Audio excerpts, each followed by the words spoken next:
Hi, I'm Hannah Wallace and welcome to Finextra TV for EBAday 2021. Calling into our virtual studio now is Bierry, Deputy CEO of Sopra Banking Software. So Eric, it's great to have you on. Thank you for calling in.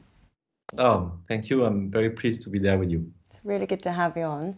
So today we're discussing the European payments market, which I know you have had extensive experience in. So perhaps you could kick things off by giving us a brief outline of your experience in this space. Yes, so I'm working in the banking software industry for the last 20 years across Europe, but also Asia, including India. And for the last 5 years, being part of the executive committee of Sopra Banking Software, and as a deputy CEO for the last 2 years. So that's the track record I do have today on this stream. Okay, so you're in a great position then to shed some light on the evolution of the payments market. So what's your view here? First, this is a very huge market. It's more than 1 trillion revenue annually. Surprisingly, that market is more linked to the North America with more than 40% of the total revenue, and Asia. And when we are looking at Europe, it's only 13% of the total revenue.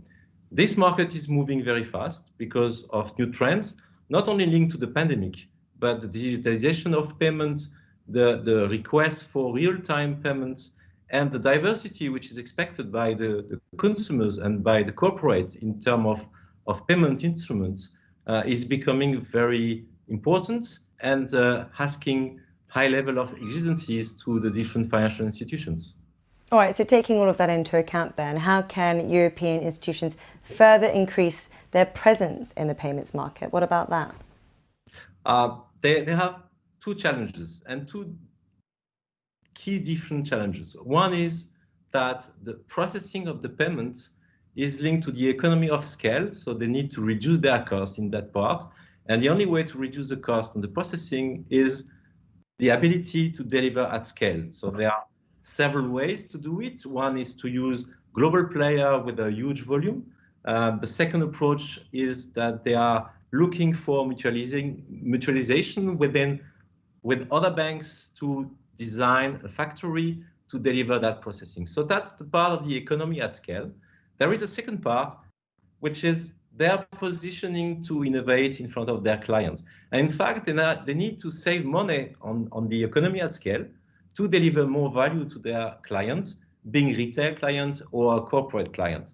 And from that perspective, for sure, EPI, for example, is a way for the European players to become more independent from the global players, but also they have to open more and more their system to bring a user or client experience a lot more seamless and definitely fully open to their ecosystem. This is the critical key success factor for me for the European financial institutions. Mm-hmm. All right, so how can Sopra Banking Software help banks then to answer some of the challenges you've already highlighted?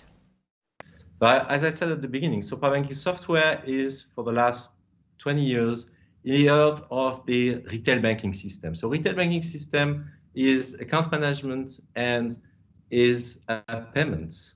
And from that perspective, we have more than 1,500 clients, not only in Europe, but across the world. And if we are looking only at the payment positioning, it's more than 250 banks which are working with our product and our services around the payment across 50 countries at the moment.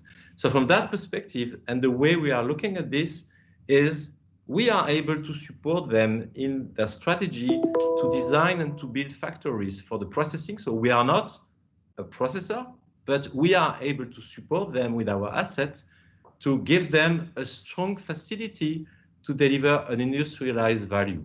So that's in one hand, and I can give an example, such like the Transactis institutions in France, so the joint venture between SocGen and Postal Bank, where we are supporting large part of their system with our assets. So that's one way, historically, I should say.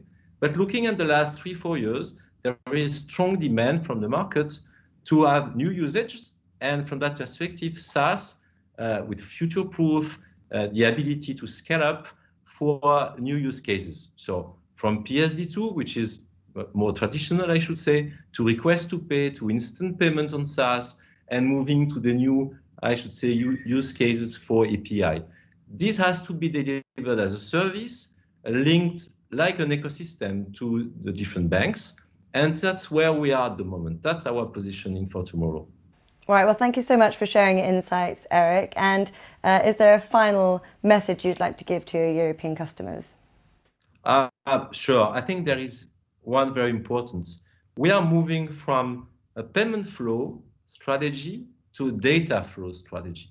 And when we are looking at the stake of the data for all the financial institutions, all the payments are giving tons of data which are linked today and tomorrow for a better anticipating of the client behavior, but also to be a lot more compliant with all the different policies, such like RGPD for the European initiatives, but maybe also for a lot more control, looking at AML or some other things like this. So I think that movement from the payment flow to the data flow is the critical last word for me. A positive point to end on there. Eric, thank you so much for calling in and sharing your insights.